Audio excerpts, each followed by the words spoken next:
নারায়ণগঞ্জের সোনারগাঁও উপজেলা মৎস্য কর্মকর্তার কার্যালয়ের পিওন মাহবুব আলম সুমন প্রতারণার জাল বিছিয়ে প্রায় কোটি টাকা আত্মসাৎ করেছেন, এমনই অভিযোগ ভুক্তভোগীদের। ভুক্তভোগীরা লিখিত অভিযোগ দিয়ে এর প্রতিকার চেয়ে উপজেলা নির্বাহী কর্মকর্তার নিকট। জানা গেছে, মৎস্য কর্মকর্তার চেয়ারে বসে সেজেছে নিজে বড় কর্মকর্তা। লোকদের জানিয়েছেন প্রধান উপদেষ্টা ডক্টর মোহাম্মদ ইউনূস প্রত্যেক দরিদ্র অসহায়দের নগদ 2 লাখ টাকা দেবে, আর সেই টাকা পেতে দরিদ্র বিমোচন কর্মসংস্থান ব্যাংকে জমা দিতে হবে 6,000 টাকা। আর এসব কিছু ব্যবস্থা করে দিবে সে নিজেই।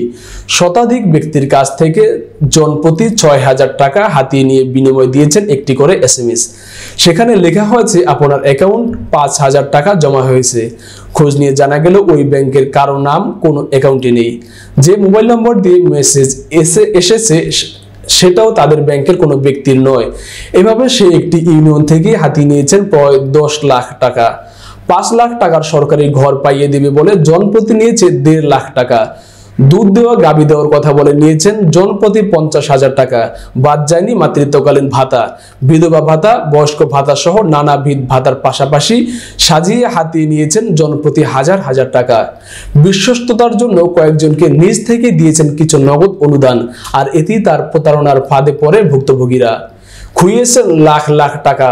পিওন মাহবুব আলম সুমন কোটি টাকা হাতিয়ে নিয়ে দিব্যি অফিস করছেন। উপজেলা মৎস্য কর্মকর্তা মাহমুদা আক্তার বিভিন্ন লোকের অভিযোগ পেয়ে নড়েচড়ে বসেছেন। তার বিরুদ্ধে ব্যবস্থা নেওয়ার কথা বললেও কার্যত কিছু হচ্ছে না। তিনি জানান, ওই পিওন বদলি হওয়ার জন্য জোর তদবির চালাচ্ছেন।